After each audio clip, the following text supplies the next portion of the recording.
ह्या माणसाचं एक तर दरारा आणि मुघलांवरची निष्ठा आणि जे युद्धाचं स्ट्रॅटेजिक प्लॅनिंग असतं ते बिनतोड होतं त्या काळात. म्हणून मिर्झा राजांची नेमणूक झाली. एक प्रसंग असा आला की राजगडाच्या पायथ्यापर्यंत मिर्झा राजांचे सैन्य येऊन गेले. मग आता कुठंतरी आपल्याला एक पाऊल मागं घेणं गरजेचं आहे. त्या काळात राजगड हा राजधानीचा किल्ला होता. त्यामुळे शिवाजी महाराजांना एकतर आपली ताकद परत कमवण्यासाठी म्हणून वेळ हवा होता आणि एक पाऊल मागं घेऊन आपण जर परत काही नवीन धडाडीने करू शकलो म्हणून ते पुरंदरच्या तहाला तयार झाले. आता याच्यातला आणखीन एक छोटासा मुद्दा असा आहे की महाराज तहाला तयार झाले, मिर्झा राजा तहाला तयार नव्हता.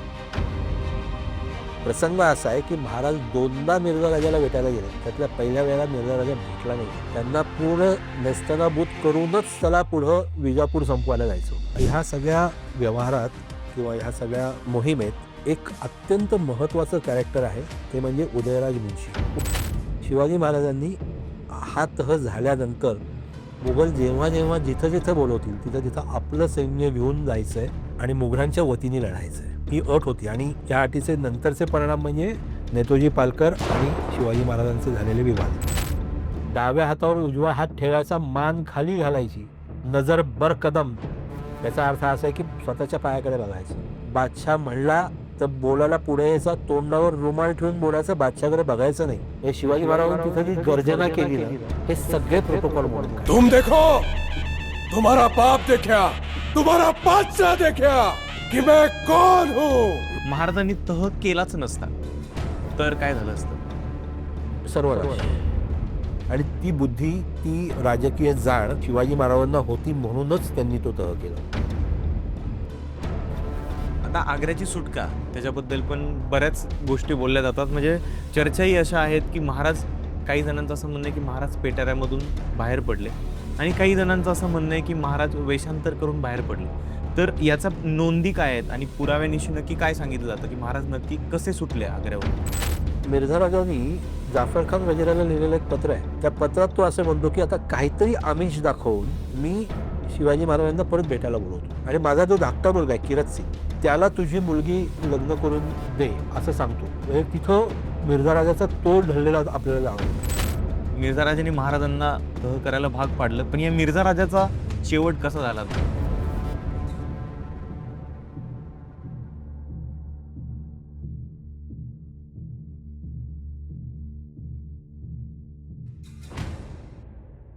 हाय, हॅलो, नमस्कार. उनाट भटकंती प्रस्तुत उनाट ट्रॅव्हल गप्पा आणि गोष्टी या सेगमेंटमध्ये तुमच्या सगळ्यांचं खूप खूप स्वागत आहे. सगळ्यांनाच छत्रपती शिवाजी महाराजांची आग्र्याची मोहीम माहिती आहे. तो महाराजांच्या संपूर्ण आयुष्यातला एक मास्टर गेम समजला जातो.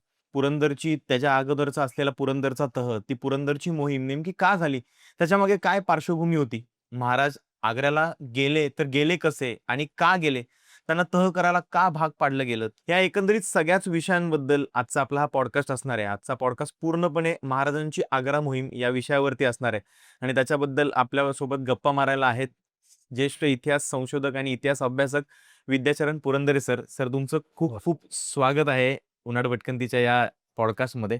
आणि सर, किताबवाला यांच्याकडून तुम्हाला एक छानसं गिफ्ट आहे. तुम्ही ते त्या कॅमेरामध्ये दाखवू शकता. बऱ्यापैकी तुम्हाला महाराष्ट्राचा इतिहास आणि मराठी बऱ्यापैकी तुम्हाला इतिहास माहिती आहे, म्हणून आमच्याकडून तुम्हाला प्राचीन भारताचा इतिहास आमच्याकडून तुम्हाला गिफ्ट दिला जातोय. आणि सगळ्यात महत्त्वाचं म्हणजे उनाट भटकंती तर्फे डोमेस्टिक आणि इंटरनॅशनल ट्रॅव्हल्स याच्याबद्दलची तुम्हाला काही माहिती हवी असेल तर त्याची लिंक डिस्क्रिप्शनमध्ये दिलेली आहे.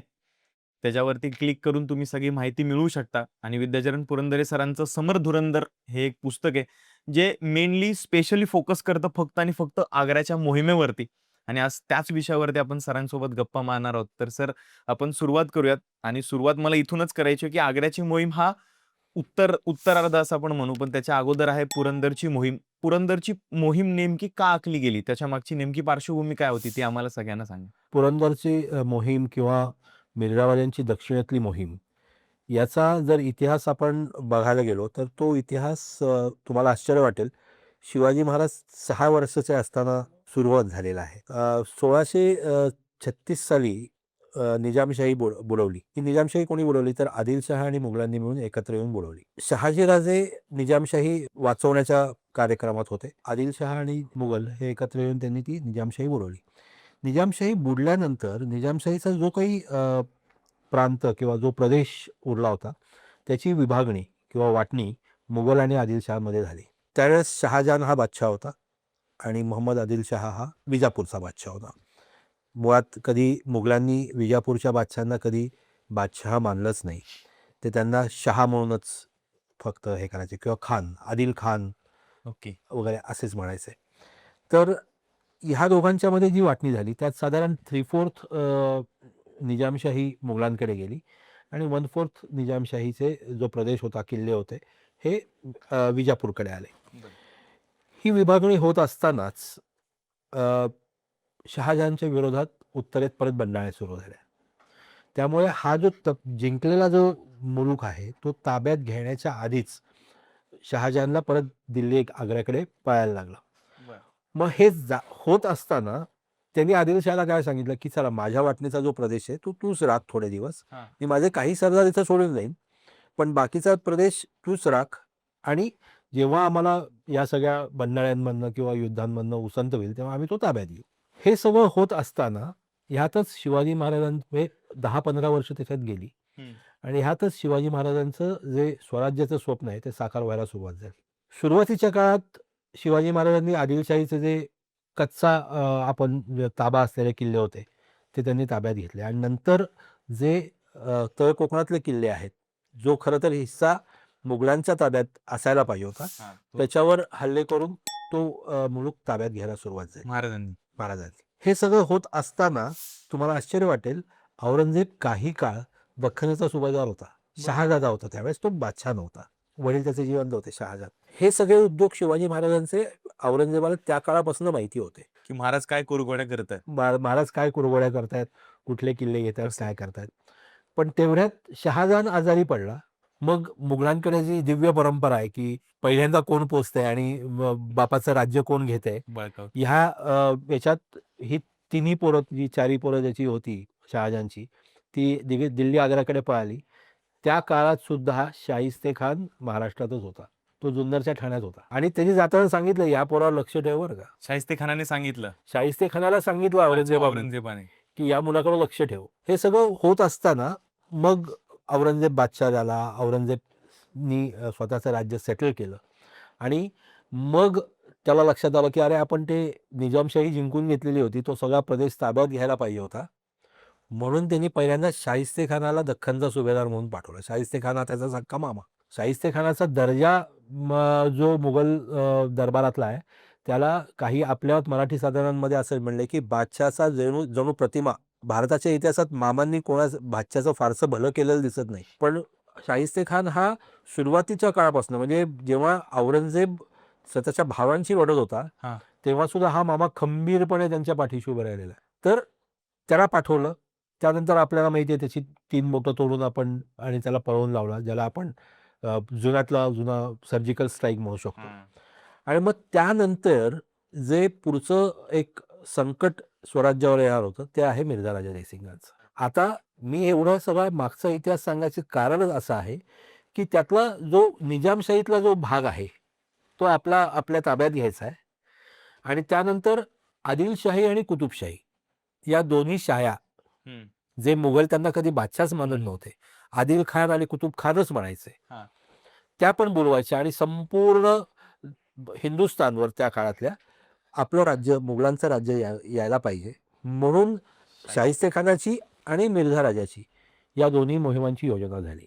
पण थोडंसं आता आपण पुरंदरच्या मोहिमेकडे येऊया की मिर्झा राजा जयसिंगला का पाठवलं गेलं आणि मिर्झा राजा सोबतच दिलेर खानाला काय पाठवलं, का पाठवलं, त्याच्या मागे काय योजना होती.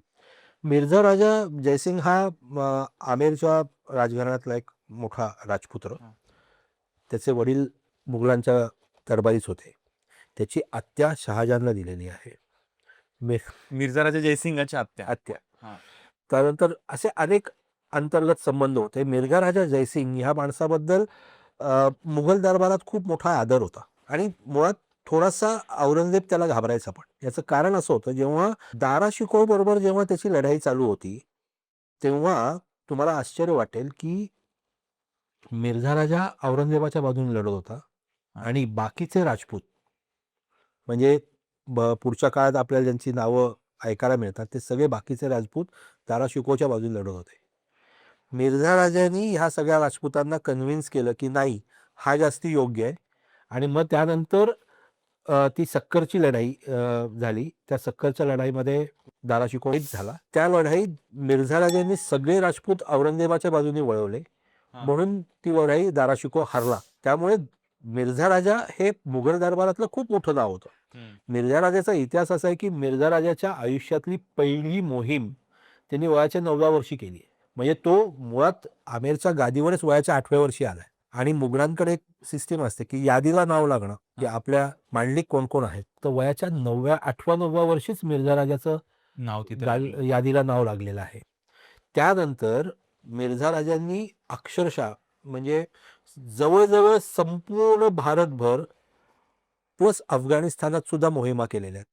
काही मोहिमा शहाजहान बरोबर आहेत, काही मोहिमा या तिन्ही भावंडांबरोबर आहेत, काही मोहिमा प्रत्यक्ष औरंगजेबाबरोबर आहेत. आणि ह्या माणसाचं एक तर दरारा आणि मुघलांवरची निष्ठा अनाठाई होती आपण म्हणू शकतो, पण मुघलांवरची निष्ठा आणि जे युद्धाचं स्ट्रॅटेजिक प्लॅनिंग असतं हा. ते बिनतोड होतं त्या काळात. म्हणून मिर्झा राजांची नेमणूक झाली. आता ह्याच्यात दुसरा भाग तुम्ही म्हणलात की दिलेर खानाला का बरोबर दिलं, की त्याच्यात सुद्धा एक छोटासा धार्मिक मुद्दा आहे की शिवाजी महाराज हिंदू, हे देखील हिंदू, हो. मिर्झा राजा जयसिंग सुद्धा हिंदू. हे दोघं उद्धव एकत्र होऊन आपल्यावर उलटता कामा नयेत, म्हणून दिलेर खानाला त्यांच्याबरोबर दिलेलं आहे. म्हणजे एक हातचा पण नाही ठेवला औरंगजेबाने सगळं. औरंगजेब हा प्रचंड संशयी, प्रचंड क्रूर हा. आणि कधीही कोणावरही म्हणजे कितीही समोरचा माणूस निष्ठावान असू देत विश्वास. त्याच्यावर विश्वास न ठेवणारा माणूस. आता तुम्ही म्हणालात की मिर्झा राजा जयसिंग हा धार्मिक होता. हो. आम्ही बऱ्यापैकी आणि महाराजांवरती बऱ्यापैकी बहुतेक पहिला हिंदूच राजा असेल की ज्याने आक्रमण केलं, पहिला हिंदू शासक असेल किंवा पहिला हिंदू हा, मिर्झा राजा जयसिंग. तसं तसं म्हणू शकतो. हम्म. पण अगदीच स्पष्ट सांगायचं तर त्या काळात मुघलांच्या दृष्टीने शिवाजी महाराज हे किंवा राजे विजे काही नव्हते. शिवाजी महाराजांचं स्वराज्य स्थापनेचा प्रयत्न चालू होता. होय. काही प्रमाणात तो पुरंदरच्या तहा आधीपर्यंत यशस्वी पण होत होता. हा. पण तुम्हाला आश्चर्य वाटेल की पुरंदरच्या तहात औरंगजेबाने शिवाजी महाराजांना राजा ही पदवी दिली आहे. औरंगजेबाने औरंगजेबानी तहात राजा ही पदवी दिलेली आहे. हा, शिवाजी महाराजांच्या आधीची जी म्हणजे त्या आधीची जी पत्र त्यात राजश्री शिवाजी राजे वगैरे असं म्हणले. येतं. हा. पण अधिकृतपणे मुघलांनी दिलेली पदवी ती राजा आहे, जी औरंगजेबाने दिली. औरंगजेबाने दिली. आणि म्हणजे इव्हन मिर्झा राजाला मिर्झा राजा ही पदवी, मिर्झा राजा जयसिंग, हा. जयसिंग हे नाव आहे, मिर्झा राजा ही पदवी मुघलांनी दिलेली आहे. मिर्झा म्हणजे आवडता लाडका मुलगा, ही पदवी मुघलांनी दिलेली आहे. आणि सर मिर्झा राजांबद्दल आम्ही असंही ऐकलं, म्हणजे बऱ्यापैकी अशा चर्चा होतात की तो खूप धार्मिक होता. हो. त्याने या सगळ्या युद्धाच्या दरम्यान, पुरंदरच्या मोहिमेच्या दरम्यान खूप मोठमोठे होम हवन सुद्धा केले. तर त्याच्याबद्दल काही पुरावे आहेत का, किंवा त्याच्याबद्दल काय माहिती मिळते? मुळात तो समाजच म्हणजे त्या काळातला समाजाकडे तुम्ही बघाल तो प्रचंड धर्माधिष्ठित होता. ते कोटी चंडी यज्ञ वगैरे असे थोडेसे उल्लेख सापडतात, पण त्याला काही फारसे भक्कम पुरावे नाहीयेत. म्हणजे मी अगदी काही अभ्यासासाठी म्हणून मी आमेरच्या किल्ल्यावर वगैरे पण जाऊन आलो, किंवा तिथल्या राजघराण्यातल्या काही लोकांना भेटायचं मला भाग्य मिळालं. तर ते पण म्हणतात की त्यांनी कोटी चंडी यज्ञ केला, पण तो कुठं केला, काय केला याचे भक्कम पुरावे मिळत नाही. ओके. आता आपण पुरंदरच्या मोहिमेबद्दल बोलूयात. मला मुळात पुरंदरची मोहीम काय होती, कशी होती आणि त्याच्यामध्ये काय तह झाला? मुळातच महाराजांना तह करावा का लागला? कुठल्याही युद्धाचं एक शास्त्र असतं. हम्म. त्या शास्त्रात असं असतं की 2 गोष्टी असतात. एक असते विल टू फाईट, हा. म्हणजे तुमची लढण्याची इच्छा, आणि एक असते कॅपॅसिटी टू फाईट. बर. बरोबर. हा. शिवाजी महाराजांनी वयाच्या 15व्या-16व्या वर्षापासून हा सगळा खटाटोप सुरू केलेला होता, आणि तेव्हापासनं ते 1663 पर्यंत प्रचंड धकाधकीचं आयुष्य, किंवा सैन्याला उसंत नाहीये, किंवा सैन्य कंटिन्युअस कुठं ना कुठेतरी गुंतलेलं आहे. हा. लढाया चालू आहेत. कधी अफजल खान येतोय, कधी शाहिस्ते खान येतोय, कधी मध्ये सिद्दी जोहर येऊन जातोय. मग एवढं आणखीन मोठं राजक ज्याला म्हणता येईल मिर्झा राजाचं आलंय. हो. ह्यात शिवाजी महाराजांची कदाचित मी बोललेलं बऱ्याचशा प्रेक्षकांना आवडणार नाही, पण शिवाजी महाराजांची विल टू फाईट तर चांगलीच होती. पण कॅपॅसिटी टू फाईट कमी-कमी होत चालली होती. म्हणजे एक प्रसंग असा आहे, की जेव्हा मिर्झा राजांनी हल्ले करायला सुरुवात केली वेगवेगळ्या भागात, लोहगड आहे किंवा इतर आजूबाजूचे किल्ले आहेत. हां. एके काळात एक एक प्रसंग असा आला, की राजगडाच्या पायथ्यापर्यंत मिर्झा राजांचे सैन्य येऊन गेलेलं आहे. मग आता कुठेतरी आपल्याला एक पाऊल मागे घेणं गरजेचं आहे. म्हणजे विल टू फाईट खूप आहे, पण कॅपॅसिटी टू फाईट खरंच कमी झाली, की त्या काळात राजगड हा राजधानीचा किल्ला होता. त्यामुळे शिवाजी महाराजांना एकतर आपली ताकद परत कमवण्यासाठी म्हणून वेळ हवा होता आणि थोडंसं एक पाऊल मागं घेऊन आपण जर परत काही नवीन धडाडीने करू शकलो, म्हणून ते पुरंदरच्या तहाला तयार झाले. आता याच्यातला आणखीन एक छोटासा मुद्दा असा आहे, की महाराज तहाला तयार झालेत, मिर्झा राजा तहाला तयार नव्हता. प्रसंग असा आहे, की महाराज 2दा मिर्झा राजाला भेटायला गेलेत. त्यातल्या पहिल्या वेळेला मिर्झा राजा भेटला नाहीये महाराजांना. त्यांना पूर्ण नेस्तनाबूत करूनच त्याला पुढं विजापूर संपवायला जायचं होतं.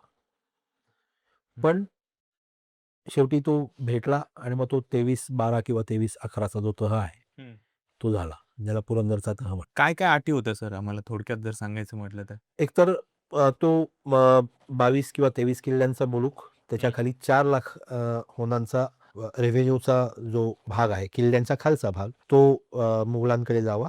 शिवाजी महाराजांकडे 12 किल्ले राहावेत. त्याच्या खाली 1 लाखाचा मुलूक, म्हणजे 1 लाख उत्पन्नाचा मुलूक शिवाजी महाराजांकडे राहावा. शिवाजी महाराजांनी बादशाही नोकरीत यावं अशी अट होती, पण ती शिवाजी महाराजांनी टाळली आणि त्याच्याऐवजी संभाजी राजांना पंचवाजारी मनसबदारी मिळावी आणि मग मोहिमेचा खर्च वगैरे हा परत मिळावा, असे काही तहाची कलमं होती. ह्या सगळ्या व्यवहारात किंवा ह्या सगळ्या मोहिमेत एक अत्यंत महत्त्वाचं कॅरेक्टर आहे, ते म्हणजे उदयराज मुन्शी. उदयराज मुन्शी हा मिर्झा राजांचा चिटणीस आहे. चिटणीस आणि प्रायव्हेट सेक्रेटरी सारखा माणूस आहे. पुरंदरच्या तहाची कलमं उदयराज मुन्शींनी ड्राफ्ट केली आणि हफ्त अंजुमन म्हणजे मिर्झा राजांच्या दक्षिणेतील मोहिमेचा जे पूर्ण वृत्तांत आहे, तो उदयराज मुन्शींनी लिहून ठेवलेला आहे आणि त्यातनं आपल्याला यांचे जे आतले छोटे छोटे कंगोरे आहेत पुरंदरच्या तहाचे, ते सापडत जातात.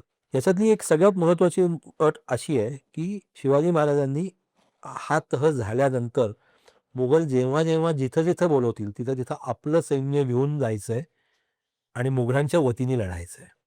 ही पण अट होती. ही अट होती आणि या अटीचे नंतरचे परिणाम म्हणजे नेतोजी पालकर आणि शिवाजी महाराजांचे झालेले विवाद. पन्हाळा त्यावेळेस परत आदिलशाहीकडे गेलेला होता. तुम्हाला जर आठवत असेल तर सिद्धी-जोहरच्या काळात. तो सिद्धी-जोहरकडे गेलेला होता. कारण तो सरेंडरच केला नंतर. पन्हाळा घेण्यासाठी म्हणून शिवाजी महाराज आणि नेतोजी पालकर 2 वेगवेगळ्या दिशेने यायचं. एका पर्टिक्युलर दिवशी तिथं तळाशी पोचायचं, हल्ला करायचा आणि पन्हाळा घ्यायचा. शिवाजी महाराज वेळेत पोचले आणि नेतोजीची वाट बघतायत. नेतोजी आला नाही दुर्दैवाने. शिवाजी महाराजांना आता हल्ला करण्याशिवाय पर्याय राहिला नाही. हल्ला केला शिवाजी महाराजांनी आणि 1000 मावळे कापले गेलेत आपले आणि शिवाजी महाराजांना परत माघार घ्यायला लागते. शिवाजी महाराज माघार घेऊन बघा म्हणजे नियती कशी असते. शिवाजी महाराज माघार घेऊन परत कुठे गेलेत तर विशाळगडाला गेलेत. म्हणजे जे सिद्धी-जोहरच्या प्रसंगात तिथून निघून विशाळगडाला गेले, तसंच त्याच मार्गाने त्यांना विशाळगडाला व्हायला लागलंय आणि त्यानंतर 1 दिवसांनी नेतोजी तिथं पोचलाय. कारण माहीत नाही. इतिहास काही बाबतीत मूक असतो. एका कागदात असा उल्लेख येतो, की शिवाजी महाराजांनी नेतोजीला विचारले, समयास कैसे पावला नाहीत, म्हणजे वेळेत का नाही आलात तिथं. पुढं असं लिहिलं गेलं त्याच्यात, की शेवटी नेतोजी म्हणले, आता तुम्ही कुठले राजे आणि आम्ही कुठले तुमचे सरदार. कारण पुरंदरचा तह होऊन गेलेला आहे. तुम्ही आता मुघलांचे मांडलिक आहात. आणि मग तिथं वाद होऊन नेतोजी पालकर परत लोकांना बऱ्याच गोष्टी माहीत नसतात. नेतोजी पालकर डायरेक्ट मुघलांकडे गेलेले नाही आहेत. नेतोजी पालकर आदिलशाहीला जाऊन मिळाले पहिल्यांदा आणि मग हे जेव्हा शिवाजी महाराज आग्र्याला गेल्यानंतर मिर्झा राजा जयसिंगनी विजापूरवर जेव्हा हल्ला केला, त्यावेळेस काही पत्रव्यवहार करून किंवा काही आमिष दाखवून नेतोजी पालकरांना मुघलांकडे घेतलं गेलंय. पुरंदरच्या तहाचा जो तुम्ही कॅनव्हास बघाल, तो खूप मोठा वास्ट आहे. त्यातल्या अनेक गोष्टी आहेत. ह्याच मोहिमेत छत्रसाल बुंदेला यांच्याबरोबर आलाय, मिर्झागांबरोबर महाराष्ट्रात आलाय. ह्याच काळात उद्धव भान जो नंतर सिंहगडचा किल्लेदार होता तो मिर्झा राजांबरोबर आलाय. पुरंदरचा तह ती मोहीमच हा सगळे पायाभरणी असते. सायाभरणी आहे. पण सर जर महाराजांनी तह केलाच नसता तर काय झालं असतं? सर्वनाश. आणि ती ती बुद्धी ती राजकीय जाण शिवाजी महाराजांना होती म्हणूनच त्यांनी तो तह केला. तोच माझा प्रश्न होता की याच्या मागे महाराजांचं काही स्ट्रॅटेजिक प्लॅनिंग होतं का की ही म्हणजे तह याच्याकडे एक करण्यामागे? इंग्रजांची एक नोंद आहे त्या काळातली. एक इंग्रज व्यापारी दुसऱ्या इंग्रज व्यापाऱ्याला लिहितोय की असं म्हणतात की शिवाजी महाराजांना जगदंबा प्रसन्न आहे म्हणून त्यांना इतके दिवस यश मिळत होतं. आता बहुतेक जगदंबा त्यांच्यावर रुसली आहे म्हणून त्यांना पुरंदरचा तह करायला लागला. हा श्रद्धेचा भाग भाग झाला. झाला. पण परत मगाशी जसं म्हणलं तसं कॅपॅसिटी टू फाईट कमी होत चालली होती. हो. ती परत कुठेतरी जमवण्यासाठी म्हणून पुरंदरचा तह करणं गरजेचं होतं. कारण शेवटी आपलीच माणसं, आपलाच मुलूक नुकसान किती करून घेणार. म्हणजे आपल्याकडे म्हणतात ना की संस्कृत म्हण आहे की जर विनाशकाळ आला तर हुशार माणूस अर्ध त्यागून टाकतो, अर्धन त्याच्याती पंडिता. जे काही शिल्लक राहतंय त्याच्यातनं परत नव्याने सुरुवात करता येईल. त्याच उद्देशाने शिवाजी महाराजांनी पुरंदरचा तह केला असं माझं इंटरप्रिटेशन. सगळंच जायला नको. सगळं जेवढं राहील तिथून परत नवीन स्वराज्य निर्माण करू आपण. बरोबर. पण सर पैसे दिले 4 लाखाचा भाग दिला, 1 लाखांचा भाग दिला, 1 लाखांचा मुलूक स्वतःकडे ठेवून घेतला. 4 4 लाखांचा लाखांचा भाग दिला. इथपर्यंत सगळं ठीक होतं. आपण मुघलांचे पायी झालो थोड्या काळासाठी तोही मुद्दा ठीक होता. पण मग आग्र्याला भेटीसाठी का जावं लागलं? आग्रा भेटीचं तुम्हाला एक सांगतो की माझं एक पुस्तक आहे आणखीन एक मंत्रयुद्ध म्हणून. ते हाफ्त अंजुमनचं मी काही दख्खन मोहिमेचा आणि शिवाजी महाराजांचे जे संबंध आहेत त्याच्यावर मी ते एक छोटं पुस्तक लिहिलेलं आहे. त्यात हाफ्त अंजुमनमध्ये वाचताना मला असं जाणवलं की आग्र्याला कोणीही जो शरणागत येईल किंवा जो आपल्याला जिंकून घेता येत नाहीये माणूस, तो जेव्हा आपल्याला शरण येईल तेव्हा त्याला एकदा बादशाच्या भेटीला पाठवणं हा एक पॅटर्न आहे. आता तुम्हाला सांगतो की याच्यात जेव्हा पुरंदरच्या तहानंतर मिर्झा राजांनी डायरेक्ट आदिलशाहीची जिंकून घ्यायची मोहीम सुरू केली. आदिलशाहीचा एक मोठा सरदार आहे, त्याचं नाव आहे मुल्ला अहमद. हा मुल्ला अहमद हा खूप मोठा की पर्सन होता आदिलशाहीतला. बऱ्याच वेळा तो आदिलशाहाला सल्ले पण द्यायचा, बऱ्याच वेळा तो मुघलांबरोबर निगोशिएट पण करायचा. तर मिर्झा राजांनी एक काही तंत्र वापरून त्याला आदिलशाहीतनं फोडला. तो उघड आत विजापूरला वेढा पडलाय, तो आतनं उघड मिर्झा राजांना पत्र पाठवतोय की आता मी येतोय तुमच्याकडे. शेवटी परिस्थिती अशी आली की तो वेढा पडलाय आणि आदिलशाह त्याला सोडायला तयार नाहीये. मिर्झा राजांनी राजकीय वजन वापरून ते मुल्ला अहमदला बाहेर काढला. मुल्ला अहमदला बाहेर काढल्यानंतर काही काळ त्याला मोठी जहागीरदारी वगैरे सगळं दिलं आणि जी रक्कम शिवाजी महाराजांना आग्र्याला जाण्यासाठी दिली आहे 12 लाखाची, तेवढीच रक्कम देऊन मुल्ला अहमदला सुद्धा औरंगजेबाच्या भेटीला पाठवलाय. दुर्दैवानी तो औरंगाबादपर्यंत गेला आणि मेला मुल्ला अहमद. पण नाहीतर पॅटर्न तोच आहे. त्यानंतर येतात शिवाजी महाराजांची आग्रा भेट. त्यानंतर बऱ्याच लोकांना माहित नसेल, नेताजी पालकरला सुद्धा ह्याच पद्धतीने आग्र्याला पाठवण्यात आलंय. नंतर त्याला बाटवला, नंतर त्याला काबूल कंदारचा सुभेदार केला. हा भाग नंतरचा आहे. तो नंतर मोहम्मद कुली खान झाला. पण हा पॅटर्नच आहे तो पॅटर्न मला पर्टिक्युलरली मिर्झा राजांचा वाटतो. कारण एक मोठा बलाढ्य शत्रू मी जिंकून घेतला, त्याला तुमच्या पायावर घालतोय, पुढं काय करायचं ते तुमचं तुम्ही ठरवा. कारण याच्यात शेवटी जबाबदारीचा भाग आहेच आहे ना. त्याला जरी सर्वाधिकार त्या मोहिमेचं देऊन पाठवलेले आहेत मिर्झा राजा जयसिंगांना, तरी सुद्धा शत्रूचं फायनल काय हिशोब करायचा आहे याचा निर्णय औरंगजेबच घेणार आहे. म्हणून त्यांना औरंगजेबाकडे पाठवणं हा एक पॅटर्न मला मिर्झा राजांचा वाटतो. औरंगजेबाचा 50वा जन्मदिवस हे फक्त निमित्त होतं. आणि महाराज जर गेले नसते भेटीला, असं काही लोकांचं असं म्हणणं आहे की आग्र्याला भेटीला जायचं आणि जे महाराजांनी स्वीकारलं. कलमात नाहीये, म्हणजे लेखी याच्यात नाहीये, पण मिर्झा राजा हात धुवून मागायला लागले होते की जायचंय तुम्हाला. बऱ्याच लोकांचं असंही म्हणणं आहे की महाराजांची जी आग्रा भेट आहे किंवा महाराज जे आग्र्याला गेले ती महाराजांची काही अंशी चूक होती की काय? अगदी बोलायचं झालं तर शिवचरित्रातल्या चुका काढण्या इतका मी मोठा नाहीये. तुम्ही जर पाहिलं की शिवाजी महाराजांचं जे पूर्ण राजकारण आहे किंवा युद्धनीती आहे ही सगळी सह्याद्री, नद्या, डोंगर, किल्ले यांच्यात काय फुललेली असं म्हणूयात आपण. आग्र्याला जाणं म्हणजे सह्याद्रीपासून दूर जाणं, ताकद तुमची कमी होणं. असं एक म्हणता येऊ शकेल. पण शिवाजी महाराजांची त्यात चूक होती अशातला काही भाग नाहीये. हम्म. पण तो राजकारणाचा एक भाग आहे, अपरिहार्यता होती असं आपल्याला म्हणायला हरकत नाही. महाराज त्यावेळेस राजगडावरती होते. राजगड तो आग्रा जवळपास 1,500-2,000 किलोमीटरचा तो सगळा प्रवास असेल. तो सगळा प्रवास महाराजांनी केला कसा? जातानाचा रूट काहीसा लोकांना माहिती आहे. हम्म. तो वेगवेगळ्या पुस्तकांमध्ये सुद्धा बघायला मिळतो. पूर्ण प्रवासासाठी औरंगजेबाने त्याचे काही एस्कॉर्ट्स दिले होते. हे मिर्झाराजांनीच त्यांच्याबरोबर दिले होते की ते रस्ता दाखवतील. ओके. शिवाजी महाराजांना जागोजागी काही रकमा मिळत गेलेल्या आहेत. 12 लाखाची रक्कम त्यांना कबूल केलेली होती की तुम्हाला प्रवासासाठी देण्यात येईल म्हणून. हा. शिवाजी महाराजांचे एक सैन्य पथक, संभाजीराजे, हम्म. शिवाजी महाराज आणि काही मंत्रीगण अशा सगळ्यांचा खर्च करून शिवाजी महाराज आग्र्यापर्यंत पोहोचलेले आहेत. आणि आग्र्यात गेल्यानंतर मिर्झा बाबा जयसिंगांना औरंगजेब काय चीज आहे याची कल्पना त्यांना होतीच. त्यामुळे शिवाजी महाराजांची पूर्ण जबाबदारी त्यांनी स्वतःचा मोठा मुलगा रामसिंग याच्यावर टाकलेली आहे. आग्रा प्रकरणच इतकं मोठं आहे आणि इतकी मजा त्याच्यात आहे की आता औरंगजेब कसा खोडसाळा बघा. ज्या दिवशी शिवाजी महाराज त्यांना भेटायला यायचे, भेटायचा जो दिवस ठरलेला आहे त्याच्या आदल्या दिवशी रामसिंगाची पहाऱ्याची जबाबदारी, त्याला सलीमगड असं म्हणतात. सलीमगड म्हणजे जिथं बादशाह राहतो, हा. लाल किल्ल्यातला एक भाग आहे, त्याला सलीमगड म्हणतात. त्या सलीमगडच्या पहाऱ्याची जबाबदारी रामसिंगाला दिली. रामसिंग रात्रभर तिथं, दुसऱ्या दिवशी सकाळी उशिरा निघाला तो. त्यामुळे शिवाजी महाराजांना रिसिव्ह करायला येऊ शकला नाही. त्याचा दिवाण येऊन शिवाजी महाराजांना रिसिव्ह करतो. म्हणजे तिथून अपमानाची जी सणक एखाद्या माणसाच्या डोक्यात जाते जाते. हा. की तोही 50,000 मनसबदार होता ना हो. रामसिंग. रामसिंग. त्यांनी सामोरं यायला पाहिजे. त्यांनी त्याचा एक मुन्शी पाठवला, त्याच्याकडनं स्वागत झालं. मग शिवाजी महाराज दुसऱ्या दिवशी निघाले किल्ल्यावर जायला. रस्त्यात चुकले, म्हणजे रामसिंग एका रस्त्याने येतोय, शिवाजी महाराज दुसऱ्या रस्त्याने चाललेत. हे सगळे गोंधळ होत गेले. असं करत करत शिवाजी महाराज जे दिवाणे आममध्ये जायचे होते ते तिथं पोचू शकले नाहीत. नंतर दिवाणे खासमध्ये जायचे होते त्याही वेळेत पोचू शकले नाही. शेवटी घुसलखाना म्हणजे एक छोटा दरबार असतो जिथं अगदी काय म्हणतात त्याला, कोर टीम असते. हा. त्या दरबारात त्यांना घेऊन जाण्यात आलं.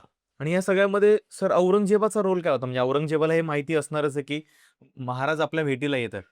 महाराज औरंगजेबासाठी शिवाजी महाराज त्यावेळेस कोण होते? परत एकदा सांगतो तुम्हाला की मी आता परत बोललो तर कदाचित बऱ्याच जणांना लागेल की औरंगजेबाचं किंवा मुघलांचं राज्य हे एवढं प्रचंड मोठं होतं त्या काळात की शिवाजी महाराजांचा दर्जा त्या दरबारात एखाद्या जमीनदाराच्या पलीकडे नव्हता. आपल्याला आपलं दैवत आहे शिवाजी महाराज, हो. आपल्याला हे सहजच होणार नाही. पण तुम्ही जर त्या दृष्टीने बघाल तर तुम्हाला हे मान्य करायला लागतं की नाही बाबा, शिवाजी महाराज त्या मानाने तिथं खूप छोटे होते. त्यांनी म्हणून ट्रीट पण तसंच केलं. त्यांनी ट्रीट पण तसंच केलं. म्हणजे मुघल दरबारातले तुम्ही जर प्रोटोकॉल्स बघाल तर कितीही मोठा सरदार असू देत, जसवंत सिंग त्याला मुरुधर नरेश म्हणलेलं आहे. मुरुधर नरेश म्हणजे जेवढं वालुकामय प्रदेश आहे त्याचा राजा, 70,000 मनसबदार होता त्यांचा. परत असंच की यशवंत सिंगाच्या घरातल्या मुली मुघलांना दिलेल्या आहेत. कितीही मोठा सरदार असू देत त्याला बसायला जागा नाही. म्हणजे जसवंत सिंग सुद्धा लाईनीत उभाच होता. आपलं बरोबरचं सरदारांबरोबर उभं राहायचं, डाव्या हातावर उजवा हात ठेवायचा, मान खाली घालायची, नजर बर कदम. याचा अर्थ असा आहे की स्वतःच्या पायाकडे बघायचं. बादशाह म्हणला तर बोलायला पुढे यायचा, तोंडावर रुमाल ठेवून बोलायचं, बादशाहकडे बघायचं नाही. अशा दरबारात शिवाजी महाराजांना नेण्यात आलं होतं. हाच म्हणजे जो मराठी बाणा आहे ना, हे शिवाजी महाराजांनी तिथं जी गर्जना केली ना, हे सगळे प्रोटोकॉल मोडून काढले. बादशाला पॅथ हे दाखवायचे नाही. शिवाजी महाराजांनी ती मोठी गर्जना करून, हे तू मला कोण समजतोस, मी तुझ्या बापाला पाहिलंय, तुला पाहिलंय, इथे माझ्या हातनं मार खाऊन गेलेले जसवंत सिंग वगैरे उभे आहेत, त्यांच्या पाठीमागं मला उभं करतोस का? आम्ही काही साधे आम्ही साधेसुधे कोणी नाही, आम्ही पण राजे आहोत. आणि असं बोलून शिवाजी महाराज पाठ दाखवून निघून गेले. पाठ दाखवणं, बादशाला पाठ दाखवणं हा त्या म्हणजे सगळ्यात मोठा, मुळात बादशाकडे तोंड करून बघून बोलणं हीच मोठी गोष्ट आहे. पाठ हीच दाखवणं तर मोठी- नंतरची गोष्ट आहे. बरोबर आहे. म्हणजे त्यानंतर मग त्यांनी थोडी सारवासारव करायचा प्रयत्न केला. म्हणजे काय आलंय, शिवा का ओरडतोय. मग रामसिंगांनी सांगितलं नाही, काहीतरी गैरसमज झालाय. मग त्याला एक खिल्लत द्या. खिल्लत म्हणजे मानाची वस्त्र द्या. काही गिफ्ट्स द्या. शिवाजी महाराज म्हणले असलं काही नको आहे मला. आणि ते पाठ दाखवून बाहेर जाऊन एका कठड्यावर बसले. संभाजी महाराजांना घेऊन संभाजी महाराजांना घेऊन तिथं बसले. रामसिंगाची पंचायत. मी काय करू? मी काय करू?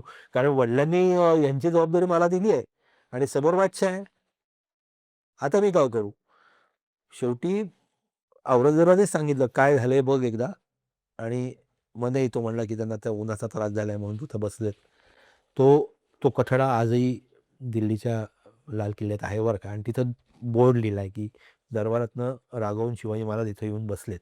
आता तिथं काय झालंय की औरंगजेब खवळलाय. हो. औरंगजेबाची बहीण, जिला सुरतेचा सगळा रेव्हेन्यू जात होता, शिवाजी महाराजांनी सुरत लुटून संपवली आहे, ती तिथं बसली आहे. ती म्हणते याला मारा. जसवंत सिंह, त्याला आपण सिंहगडाच्या खालून आपले लोक निघून झाले, जसवंत सिंग सिंहगडावर बसलाय. असा तिथं तो जसवंत सिंग आहे. शिवाजी महाराजांचे अनेक शत्रू औरंगजेबाच्या कोर ग्रुपमध्ये, ते सांगतात त्याला मारा मारा मारा म्हणून. आणि हे याच्या पलीकडे जाऊन शिवाजी महाराजांनी हे धाडस करून तोंडावर बोलून शिवाजी महाराज तिथून दरबारात बाहेर पडलेत. म्हणजे काय प्रसंग ओढावला असेल बघा.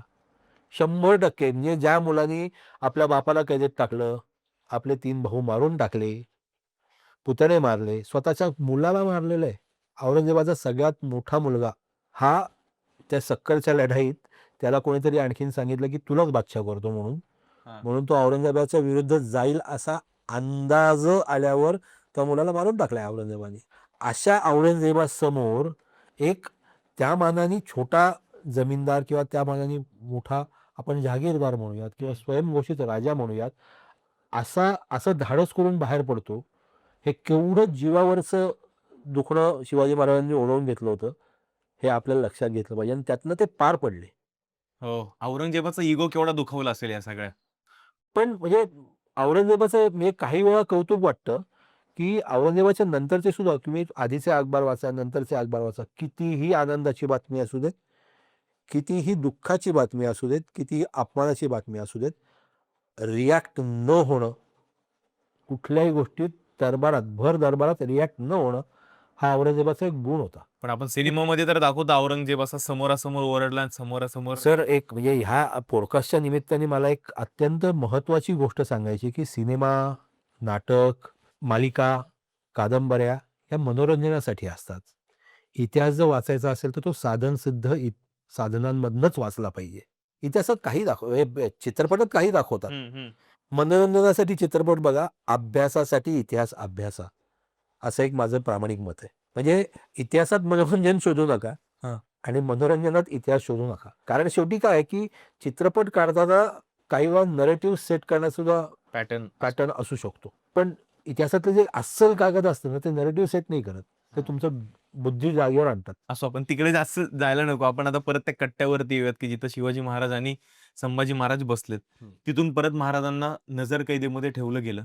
तिथून लगेच नजरकैदेत नाही ठेवलं. एक सराई होती. सराई म्हणजे सांगा आम्हाला त्याबद्दल. धर्मशाळा. त्या धर्मशाळेतच त्यांनी आधी उतरायची सोय केलेली होती. तिथूनच ते दरबारात आले होते. परत त्या धर्मशाळेत त्यांना नेण्यात आलं. त्या धर्मशाळेवर चौकी पहारे बसले पहिल्यांदा. शेवटपर्यंत त्या धर्मशाळेतच होते शिवाजी महाराज. 30 नजरकैद. 30 नजरकैद. मग तिथं नंतर तो सिद्दी फौलाद खान म्हणून जो आग्र्याचा हवालदार होता, त्याचं सैन्य. पण आता परत याच्यात असं आहे की रामसिंहाची सगळी जबाबदारी होती. यांच्या जीवाला काही बरं वाईट होऊ नये म्हणून 3 प्रकारची सिक्युरिटी. एक तर शिवाजी महाराजांची स्वतःची माणसं, पहिला घेरा. मावळे. दुसरा घेरा रामसिंगाची माणसं, कारण यांच्या जीवाला काही होऊ नये म्हणून. आणि तिसरा घेरा सिद्दी फौलाद खानाचा होता. हे असं तिहेरी सिक्युरिटीमध्ये शिवाजी महाराज होते. याच्यातनं परत असं आहे की हा सगळा प्रसंग झाल्यानंतर औरंगजेब रामसिंहाच्या मागे हात धुवून लागला की तो पळून जाणार नाही, तो काही वादपात करणार नाही, याच्यासाठी तू जामीन राहा म्हणून.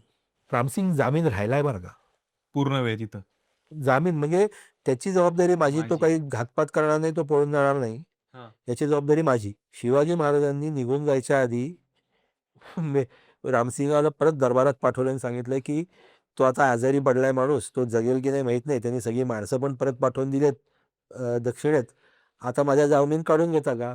औरंगजेबाने तो जामीन काढून दिलाय. आता तो शिवाजी महाराज निघून आले. म्हणजे नैतिकता, मिर्झा राजा जयसिंगाच्या घराण्यातली नैतिकता कदाचित ती अनाठही होती. मी मगाचपासून सांगतो की सगळ्या ठिकाणी नैतिकता आणि निष्ठा होती.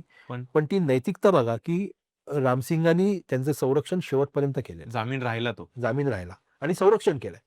मिर्झा राजांची पत्र आहेत रामसिंगाला पाठवलेली. मिर्झा राजा लक्षात होतं ना तेव्हा. हो हो म्हणजे विजापूरच्या विजापूरशी लढत होते.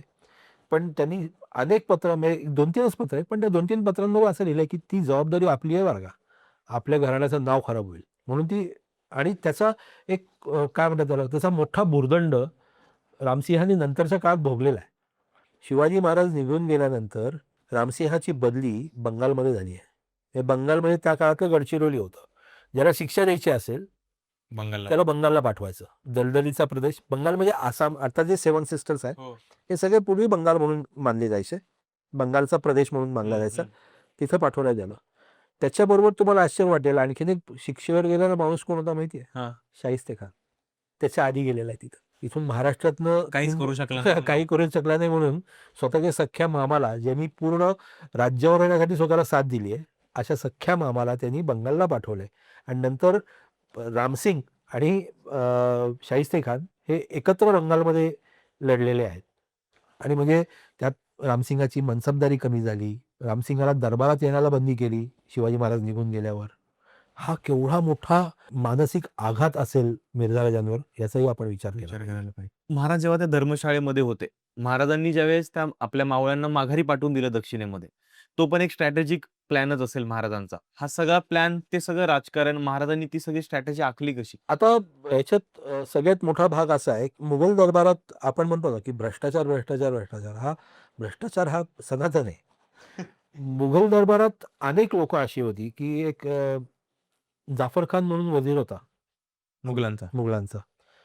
या जाफर खानाच्या बद्दल खूप छान छान नोंदी आहेत बरं का, मजेदार नोंदी आहेत. हा प्रचंड दारुडा होता, पण वजीर होता.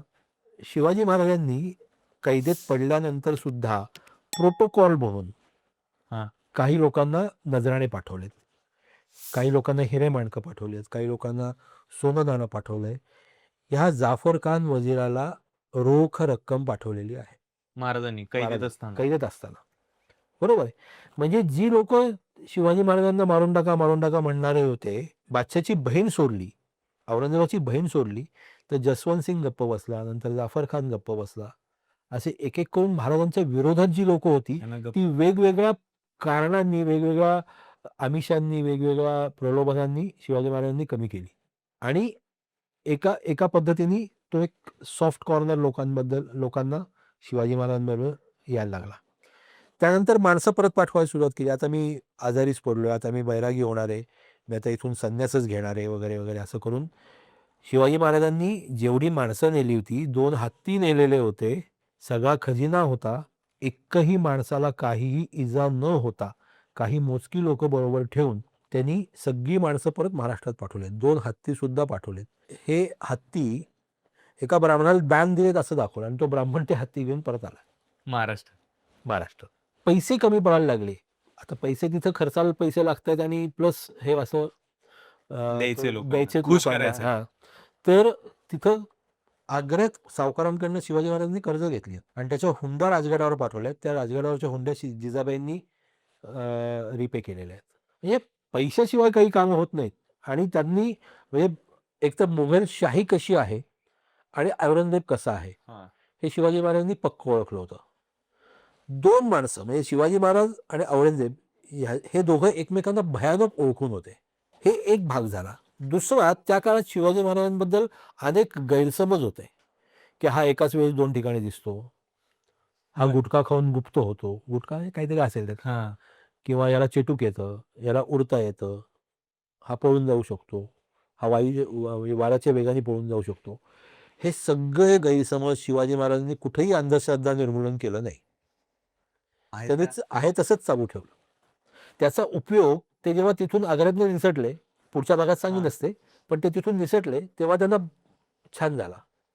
या सगळ्या गैरसमजांचा उपयोग झाला. आता आग्र्याची सुटका, त्याच्याबद्दल पण बऱ्याच गोष्टी बोलल्या जातात. म्हणजे चर्चाही अशा आहेत की महाराज, काही जणांचं असं म्हणणं आहे की महाराज पेटाऱ्यामधून बाहेर पडले. आणि काही जणांचं असं म्हणणं आहे की महाराज वेषांतर करून बाहेर पडले. तर याचा नोंदी काय आहेत आणि पुराव्यानिशी नक्की काय सांगितलं जातं की महाराज नक्की कसे सुटले आग्र्यावरून? अ, जास्तीत जास्त ज्या नोंदी आहेत त्या राजस्थानी रेकॉर्ड्समध्ये आहेत आणि राजस्थानी रेकॉर्ड्स तरी म्हणतात की ते मिठाईच्या पेटाऱ्यातनं पळाले म्हणून. आता काही कागदपत्रांमध्ये ज्याला फारसे पुरावे नाहीत त्यात ते वेषांतर करून पळाले म्हणून पण आहे. कविभूषणाचा एक छंद आहे. त्या छंदात त्यांनी म्हणलंय की गुटखा की गौन हो. म्हणजे गुटखा खाऊन गुप्त झाला हां. का पक्षीहून पळाला का पेटाऱ्यातनं निघून गेला हे कोणालाही सांगता येत नाही.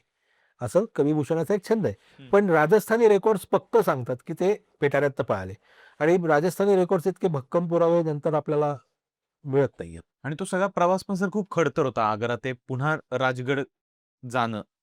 एकतर पळून जायचंय तो मुद्दा आहे. महाराज तिथून मथुरेपर्यंत आले. तिथून तिथून नाही आग्र्याच्या वेशीपर्यंत आले. मग तिथून महाराजांनी मथुरा गाठली. मग तिथं ब्राह्मणाच्या घरी थांबले. तो सगळा प्रवास आग्रा ते राजगड कसा होता? किती खडतर होता? त्याच्यामध्ये काय-काय महाराजांवरती झालं? त्या सगळ्या गोष्टी मला सांगा. आता याच्यात कसं आहे की एक तर सगळ्यात मोठं अडसर नाही म्हणता येणार, पण सगळ्यात मोठी जबाबदारी होती ती म्हणजे संभाजीराजे. संभाजीराजांचं वय 9 वर्षाचं आहे आणि पटकन ओळखता येईल ना, की सगळे मोठी लोकं चालली आहेत आणि एक लहान मुलगा चाललाय. त्यामुळे पकडला येण्याचा संभव खूप मोठा होता. त्यामुळे त्यांनी काय केलं, की आग्र्यातनं बाहेर पडल्या-पडल्या जो मार्ग जिथं पाठलाग होणार नाही असा मार्ग म्हणजे उलटा मथुरेला जायचं.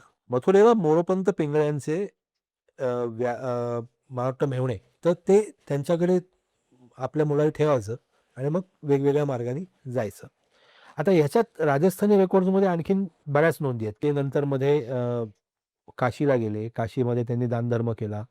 एका रात्रीच्या वेळेस किंवा पहाटेच्या वेळेस लवकर गेले आणि एका पुजाऱ्याला सांगितलं, की मला पटकन पूजेचा विधी सांग. मग त्यांनी सांगितलं, "कोण आहेस?" म्हणले "तू?" हां. "तू सांग विधी, मग मी तुला योग्य दक्षिणा देईल." आणि मग त्यांनी एक अमूल्य हिरा त्या पुजाऱ्याला दिला किंवा मग एका ठिकाणी तर असं आहे, की चक्क एका चौकीवर त्यांना अडवलं आणि विचारलं, "तू शिवाजी आहेस का?" म्हणून. म्हणले, "हो." आणि त्या चौकीदाराला खोटं वाटलं, की हा शिवाजी नसेल म्हणून. म्हणजे सोडून दिलं. अशी मजा-मजा आहेत त्या हां, प्रवासात. त्यातले काही अजून सर रंजक किस्से आहेत का महाराजांच्या त्या सगळ्या प्रवासामधले?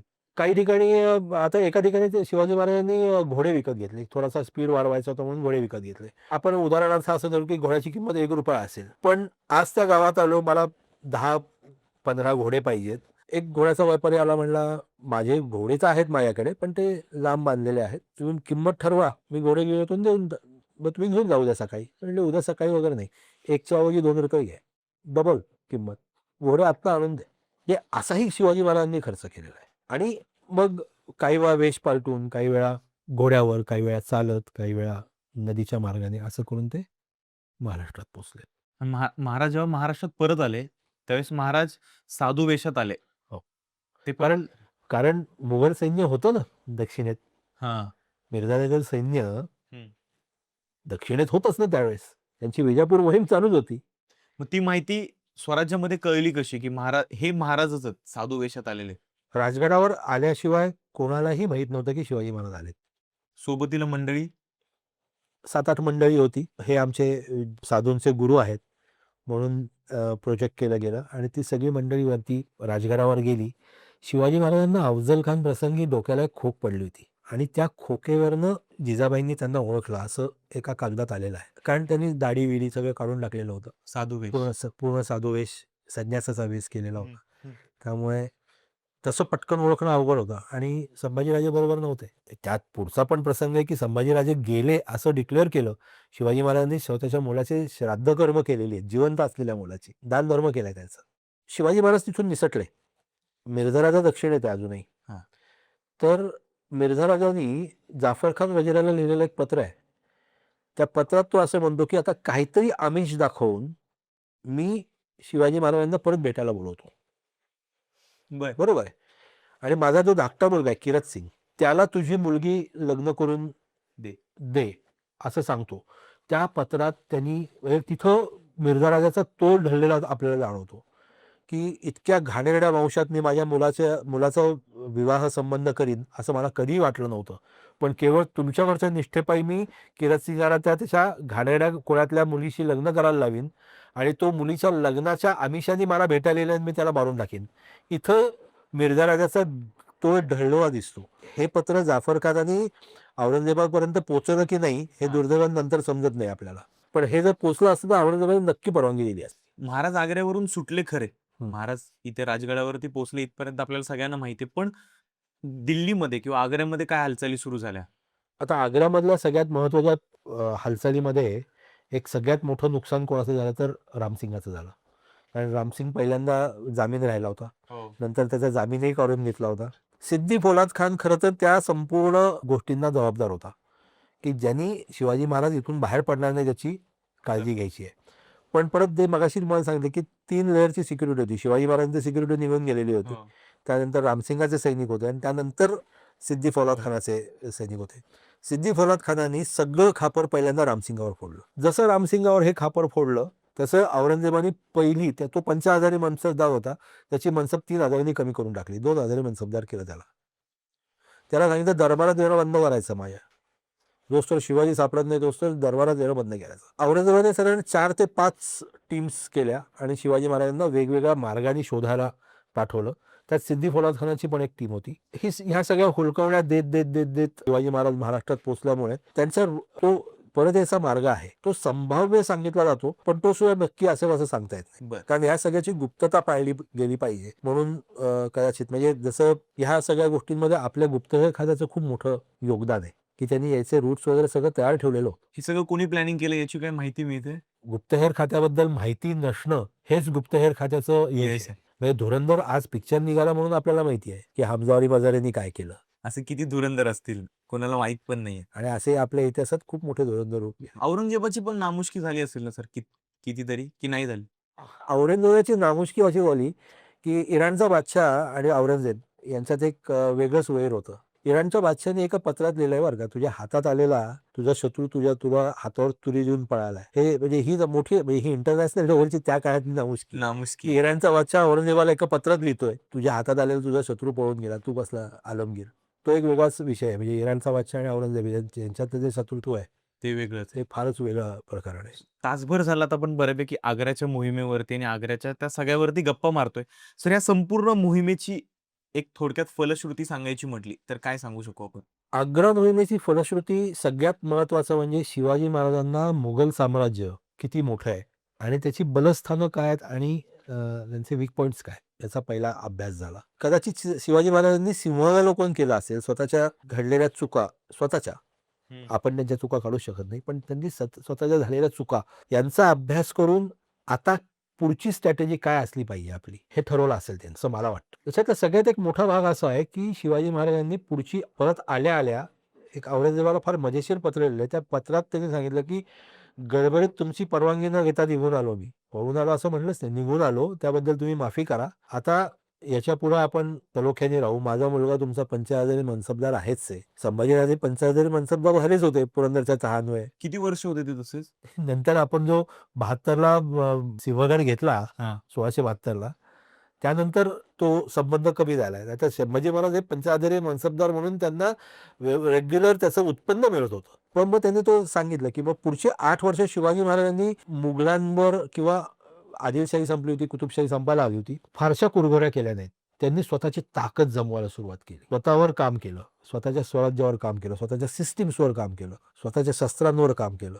आणि 8 वर्षानंतर जे शिवाजी महाराज बाहेर पडलेत ते 23 ते नंतरच्या पत्रांमध्ये 365 एवढे किल्ले शिवाजी महाराजांकडे होते. असं एका पत्रात लिहिलेलं आहे की आज हजरतीस 365 दुर्ग आहेत. एक काळ खासा औरंगजेब दख्खनेत उतरेल तर माझा एक दुर्ग एक वर्ष लढेल तर हे स्वराज्य 365 वर्ष जगेल असं एका बकरीत लिहिलेलं आहे. कारण की आमच्या ही ताकद शिवाजी महाराजांनी ह्या 8 वर्षात कमवली. फलश्रुती हीच आहे की झालेल्या कदाचित चुकांमधनं काय शिकायचं आणि मग आपली परत ताकद कशी जमवून परत कसं उभं राहायचं ही या आग्राभेटीची फलश्रुती. आणि ते नंतर म्हणजे 1818 पर्यंत मराठ्यांना पुरलं ते. म्हणजे ती जी प्रेरणा आहे शिवाजी महाराजांची, शिवाजी महाराजांनी ज्या सिस्टीम्स लावून ठेवल्यात त्यामुळे त्यानंतर म्हणजे 250 वर्ष 300 वर्ष असलेल्या शाया होत्या या आदिलशाही आणि कुतुबशाही त्या मोडल्या मिर्झा राजांनी. पण शिवाजी महाराज किंवा मराठ्यांचं राज्य मिर्झा राजा मोडू शकला नाही.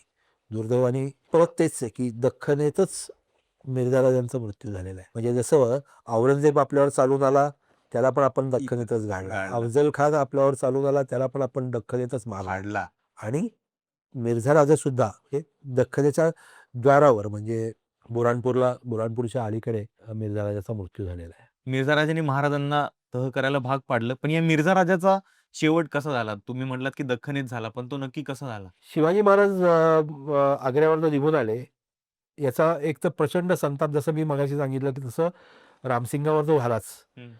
औरंगजेबाने मिर्झा राजांना परत बोलवून घेतलं की या आता परत. आदिलशाही संपवून वगैरे राहू दे बाजूला. आदिलशाही संपत आली होती, कुतुबशाहीवरच्या मोहिमा चालू होत्या, मी परत या म्हणून मिर्झा राजा परत दख्खनेतनं निघाला. बुऱ्हाणपूर हे जे शहर आहे ते उत्तरेचा आणि दक्षिणेचा दरवाजा मानलं जातं, ते बॉर्डरवर आहे म्हणून. तर बुऱ्हाणपूरच्या अलीकडे मिर्झा राजांचा तह पडला होता आणि मिर्झा राजांचा मृत्यू झाला. आता मिर्झा राजांच्या मृत्यूमध्ये 2-3 थिअरीज येतात.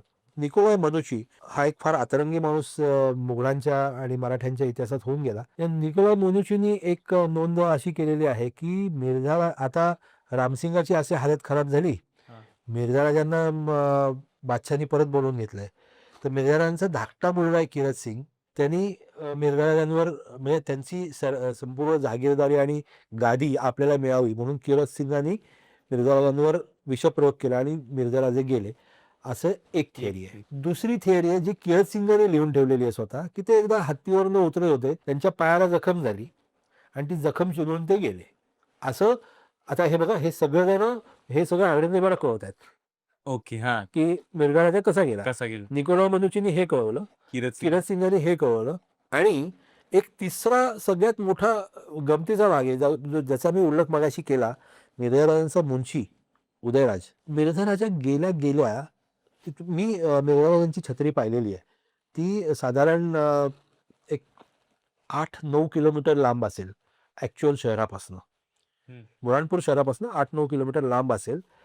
मिर्झा राजा गेला लोकांनी शोधायला कोणाला सुरुवात केली तर उदयराज मुंशीला शोधायला सुरुवात केली. तो कुठे होता?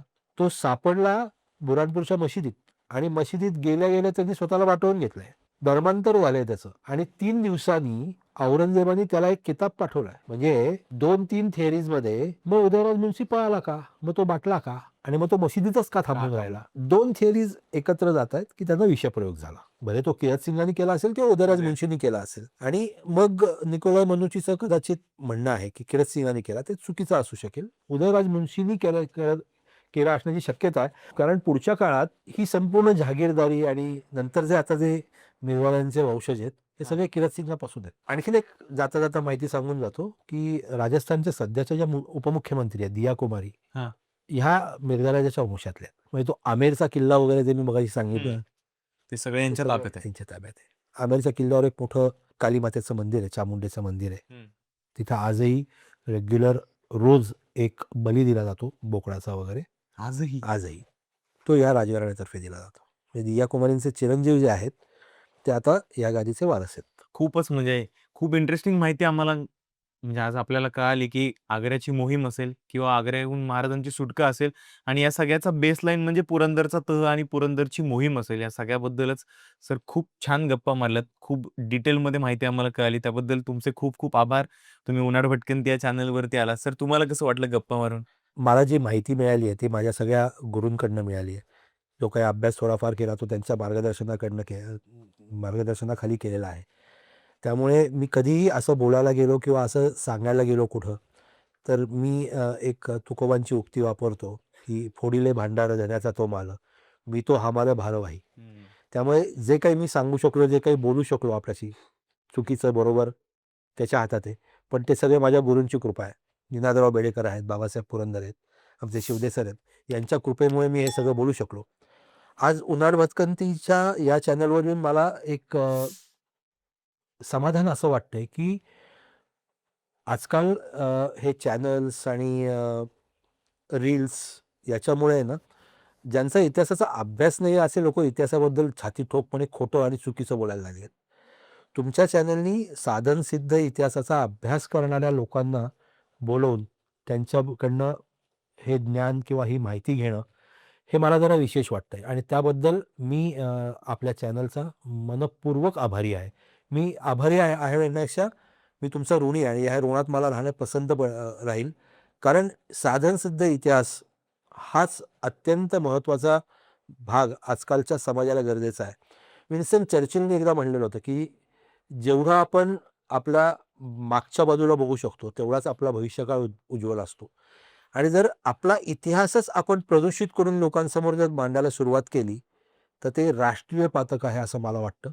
त्यामुळे पुढच्या पिढ्यांचंही आपण नुकसान करू.